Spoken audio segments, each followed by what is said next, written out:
ღირსი იოანე სინელი, კიბე, ანუ კლემაქსი.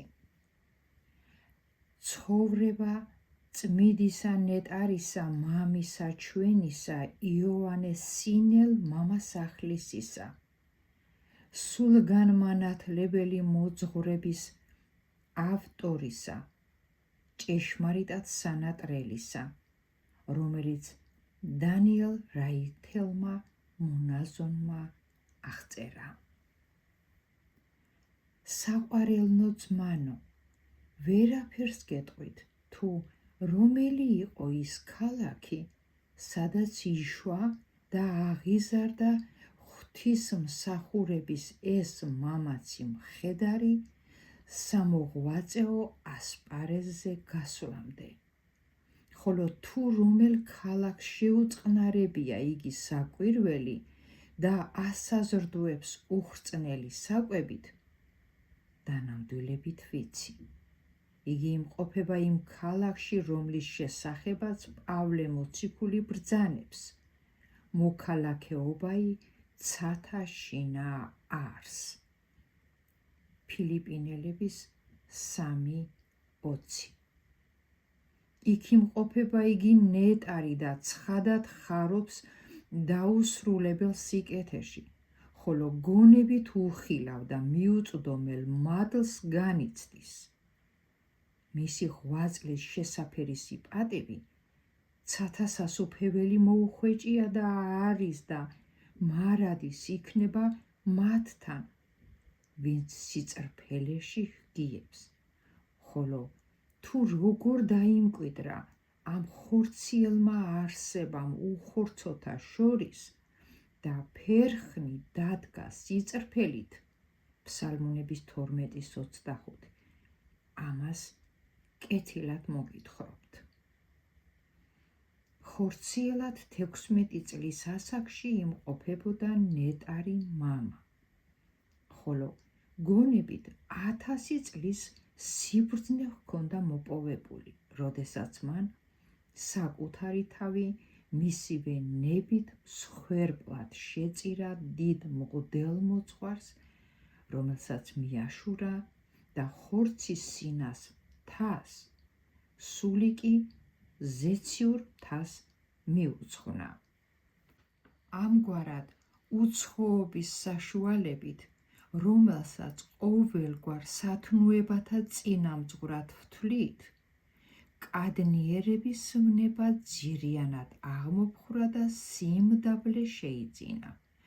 მან თვითრჯულობისა და პირადი ნების მიყოლის მაცდური ვნება განდევნა.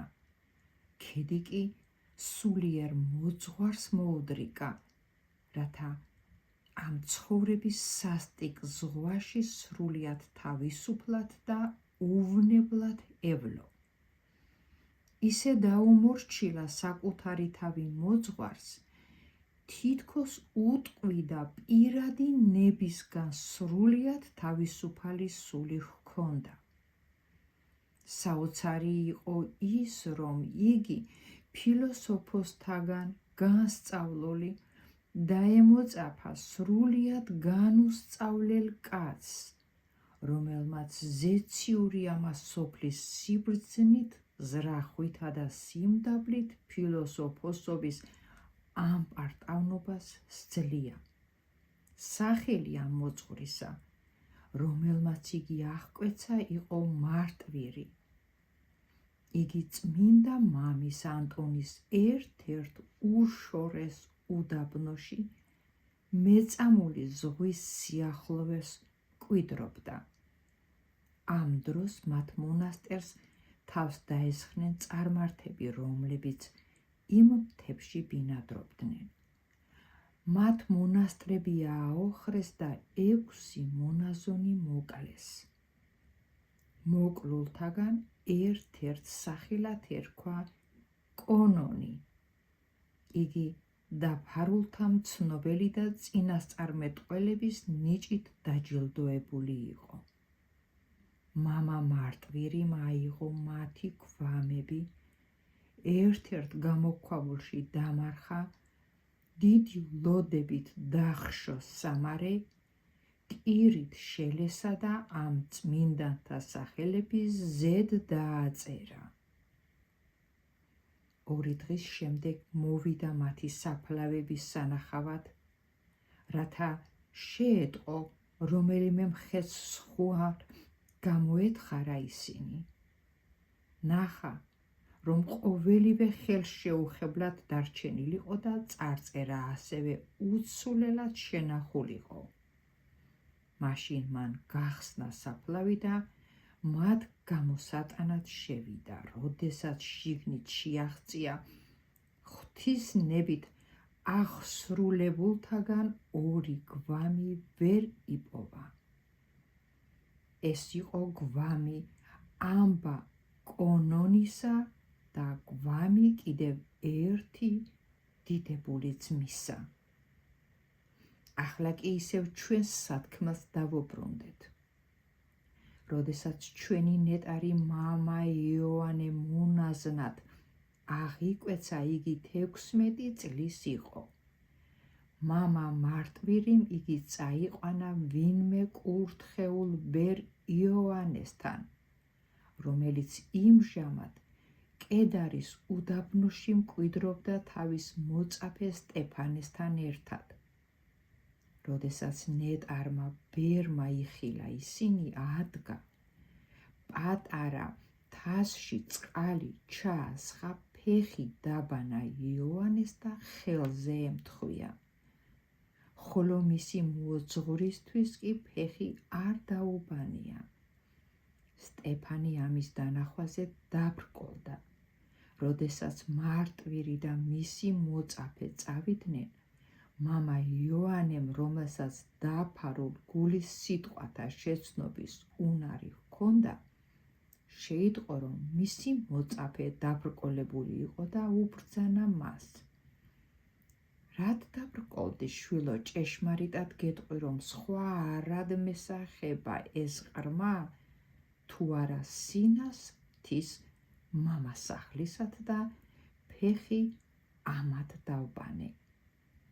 მართლაც 23 წლის შემდეგ ეს ყრმა სინას მთის მამასახლისი გახდა, როგორც ბერმა იწინასწარმეტყველა. მარტო ამ ღირსმა მამამ კი არ იწინასწარმეტყველა მის შესახებ, არამედ ევსტათი მარტომყოფმაც, რომელიც მას შემდეგ, რაც იგი ანასტასის სინას მთის მამასახლისმა მონაზვნად აღკვეცა, გარეთ აღარ გამოსულა. მან იხილა წმინდა მთიდან ჩამომავალი იოანე მოძღვართან ერთად. უხმო ამბა მარტვირის და ამ ყრმასაც და უბრძანა, მითხარ მამაო, ვინ არის ეს ყრმა? ან ვინ აღკვეცა იგი? მამა მარტვირი მიუგო, მონაშენი არის იგი მამაო და ჩემი მოწაფე. წმინდა მამა ევსტრატიმ უთხრა, ნეტარ ხარ შენ მამაო მარტვირი, ვინმე მივიდეს და ანასტასის სინელ მამასახლის უთხრას, რომ დღეს სინას მთის მამასახლისი აღიკვეცა და ჭეშმარიტად, როგორც იწინასწარმეტყველეს წმინდა მამებმა ნეტარი იოანეს შესახებ, ყველაფერი ისე მოხდა და ყოველგვარი სათნოებით იმგვარად იყო იგი შემკული, რომ სინას მთის მამები მეორე მოსეს უწოდებდნენ. როდესაც ნეტარი 18 წლის შესრულდა, მისი მოძღვარი და მასწავლებელი ზეციური მამის წინაშე წარსდგა, როგორც შუამდგომელი და მავედრებელი. თვით კი საბრძოლველად გავიდა უდაბნოში. მისი მონასტრიდან 5 მილის სავალზე საჭურჭლად აიღო ლოცვა და დაყუდების ღვაწლს შეუდგა 5 მილის სავალზე დიდი მონასტრისგან.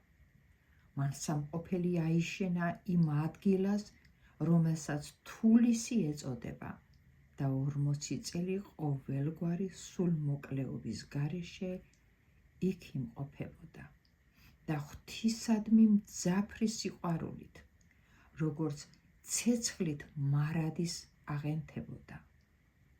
ვინ შეძლებს სიტყვით წარმოგიდგინოს ის 8 წლი, რომელსაც აღასრულებდა იგი? ან ვინ მოგვითხრობს მის საქმეებს, როცა ყველა სათნოება კაცისგან ფარულად აღსრულდებოდა? საჭმელი იმდენი ჰქონდა, რამდენი ციცოცხლის შესანარჩუნებლად იყო საჭირო და უფრო ნაკლებიც. უდიდესი ნაკლოვანებით იგი ალაგმავდა და ამშევდა მუცელს. უდაბნოში ცხოვრებით და ადამიანის სახის უნახაობით ვნება და ცეცხლის ალი სრულად დაშრიტა, ვიდრემდე ფერფლად და მტრად აქცია იგი. ხოლო კერტმსახურება, რაც ოქროსა და ვერცხლის სიყვარულით ცხადდება, ღვთისსასუებით და უპოვარების სათნოებით მამაცურად დასძლია. სულიერი სიძაბუნე სიკვდილის ხსენებით განაგდო. ახლობელთა თუ სხვა სოფლიურ საქმეთა სიყვარული კი უნივთო და საუკუნო კეთილთა გამუდმებული მოხსენებით განდევნა. ხოლო გულისწყრომის მოძალები ადრევე ჩაეკლა მორჩილების מחვილით და დაყუდებისა და დუმილის გამრავლებით, ამპარტავნებისა და თვალთმაქცობის მახე დაერღვია. ვინ გამოთქვას ღირსეულად საზომი მისი სიმდაბლისა, ანდა მისი სრული სიწმინდის სიმაღლე, რომელიც დაიწყო მორჩილების ბესელიელმა, ხოლო ზეცისა იერუსალიმისა უფალმა აღასრულა თავისი მოსვლით, რომლის გარეშე არ დაეცემოდა ეშმაკი და ეგზომ დიდი ძლიერება მისი. სად მივუჩინო ჩვენს მიერ დაწნულ ამ გვირგვინში ადგილი მის ცრემლთა წყაროს, რომელიც ბევრი მოღვაწის ხვედრი როდია. ფარული სამოღვაწეო ადგილი, სადაც იგი ამ საქმეს აღასრულებდა, დღემდე არსებობს. ეს არის კლდოვან ადგილას გამოკვეთილი ქვაბული, სენაკიდან მცირედ დაშორებული, იმდენად, რომ სმენა დიდების მოყარებისაგან იყოს დაცული. იგი ზეცას იყო მიახლოებული ცრემლთა სიმრავლის გამო და ლოცვა მისი ღვთის ყურთასმენას წოდებოდა. მისი ტირილი უმხურვალესი იყო, ვიდრე מחვილით დაჭრილი ან ცეცხლში დამწვარი, ან თვალთ დათხრილი ადამიანებისა. ძილით იმდენი ეძინა, რომ გადამეტებული მღვიძარებისაგან გონებას არ ვნებოდა რამე. ძილამდე კი ბევრს ლოცულობდა და წერდა წიგნებს, რადგან მისთვის სწორედ ეს საქმე იყო მოწყინებისაგან დამხსნელი. მთელი მისი 8 წლი იყო მაღალი ლოცვა და ღვთისადმი უზომო ტრფიალება, რადგან ღამე და დღე ქალწულებით განწმენდილ საკუთარი სულის სარკეში ხედავდა უფალს და ვერ ძღებოდა მისი ჭვრეტით, რის გამოც ვინმე ძმა მოსემ საღმრთო შური აიღო და ევედრა მას, რომ დაემოწაფებინა იგი და ემსახურა მისთვის, რათა მისგან ჭეშმარიტი საღმრთო სიბრძნე ესწავლა. და მრავალი შუამდგომელი მიაგზავნა მასთან, რათა მისი ეს თხოვნა შეეწყნარებინა. მაშინ ღმერთ შემოსილმა მამამ ამგვარი ვედრების გამო შეისმინა მისი და ყოველგვარ კეთილს ასწავლიდა მას. ერთ დღეს ნეტარმა ძმა მოსემ უბრძანა, რომ მიწის მცირედი ნაკვეთი საბოსტნეთ დაემუშავებინა. იგი წავიდა იმ ადგილას, სადაც უბრძანეს და მისი თხოვნის შესრულებას შეუდგა. როდესაც შუადღე დადგა და სიცხემ ძალი გამოაჩინა, მოსე დიდი ლოდის ქვეშ შევიდა და იქ დაიძინა, ხოლო უფალმა, რომელსაც არ სურს დაამწუხროს მისი ერთგული მსახური, მისი დახმარება ინება. ნეტარი იოანე ამ დროს თავის სენაკში ლოცულობდა. მან წათვლიმა დაიხილა მშვენიერი სახის მღვდელი, რომელიც აღვიძებდა და საყვედურობდა, რომ ჩათვლიმა. ჰოი, იოანე, შენ უზრუნველად გძინავს, ხოლო შენი მოწაფე მოსე გასაჭირშია. წმინდა მამას მეხსეულად გამოეღვიზა და მოწაფისთვის ლოცვა წამოიწყო, ხოლო მწუხრის ჟამს, როდესაც იგი დაბრუნდა, ნეტარმა მამამ ჰკითხა მას, რამე ჭირი ხომ არ მოიწია შენზე, შვილო? ხოლო მან მიუგო, დიდი ლოდი მეცემოდა თავზე, მამაო, რადგან მის ქვეშ მეძინა, მაგრამ შენი ხმა მომესმა, თითქოს მეძახდი. სირბილით წამოვედი იმ ადგილიდან და როცა გამოვედი, ის ლოდი მეხსეულად ჩამოვარდა. ხოლო წმინდა მამამ სიმდაბლით არ უთხრა ამ ხილვის შესახებ, არამედ ფარულად, სულიერი გალობით უგალობდა და ადიდებდა ღმერთს. ხოლო იგი, ნეტარი, იყო კეთილი მაგალითი სულიერ წყლულებათა მკურნალი. ამიტომ ამ წმინდანთან მოვიდა ერთი მონაზონი სახელად ისააკი, რომელიც ხორციელ ბრძოლაში ეცემოდა და ამ ბრძოლაში მეტად დაუძლურებულიყო. იგი ფეხებში ჩაუვარდა ღმერთმოსილ მამას და ცრემლითა და ტირილით აღიარა. ეს ბრძოლები, მისი ასეთი სარწმუნოები გაუკვირდა ნეტარს და უთხრა, ორივე ლოცვად დავდგეთ.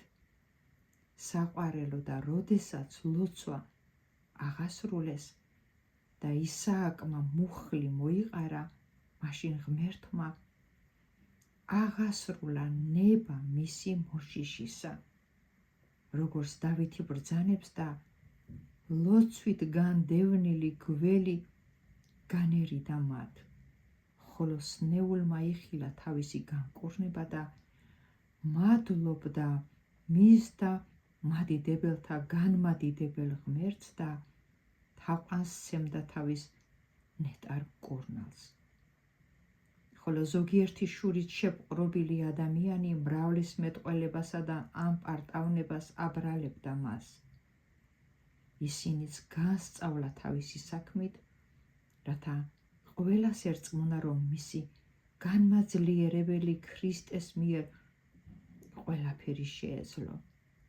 ამიტომ მთელი წლის განმავლობაში აღარ ასწავლიდა და დუმდა, რადგან მას აკითხავდნენ ხოლმე როგორც მკურნალს და მის მიერ განათლდებოდნენ. მაშინ კი დადუმდა იმ დრომდე, ვიდრე თვით მისი მბრძანებელნი არ ევედრნენ და არ აღიარეს, რომ სულთა სარგებლად აღმომდინარე წყარო დაწყდა და ეს მრავალთა დაღუპვით წარწმედით ემუქრებაო. მაშინ მრავალი ადამიანის ნებას დაემორჩილა კვლავ და ისევ ყველას დამოძღვრასა და განათლებას შეუდგა. როდესაც ყველა მიხილა სათნოებათა სიმრავლე მისი და სიღრმე მისი მოძღვრებისა, 40 წლიანი დაღუპდების შემდგომ იგი ახლად გამოჩინებული მოსეს მსგავსად სინას მთის მონაზონთა საძმო მონასტერში აიყვანა და ბრწყინვალე სანთელი წინამძღვრობის სასანთლეზე დაადგინა და აღამაღლდა. მართლაც არ ცდებიან ისინი, ვინც მეორე მოსე უწოდა მას, რადგან ისიც უხილავ ნისლში შევიდა. ღვთისგან დაწერილი რჯულისდება მიიღო. ღვთის სიტყვის აღმოსაქმნელად გახსნა მან ბაგე, მოიღო სული და აღმოთქვა კეთილი სიტყვა და უმეტესად ეს კეთილი სიტყვა მისი გულის საუნჯედან ამოდიოდა. ამგვარად დაასრულა მან თავისი ცხოვრება იმ ჭეშმარიტ ისრაელთა წინამძღვრობაში, მონაზვნები რომ არიან და ცათასასუფეველში ღვთის მიმართ მიიცვალა. მხოლოდ ერთი რამით არ ემსგავსებოდა იგი მოსეს, რადგან იერუსალიმში შეუსვლელობა არ მოწეულა მასზედ, როგორც მოსეზე, რომელიც ქვეყნიერ იერუსალიმში ვერ შევიდა, არამედ იგი მოსესთან ერთად ზეციურ იერუსალიმში შესვლის ღირსი გახდა. მრავალია მისი სათნოებების მოწამე, რომლებიც ცხონდნენ და კვლავაც ცხონდებიან მისი საღმრთო სწავლებით, ვისაც უხილავთ იგი და იცნობდნენ მას.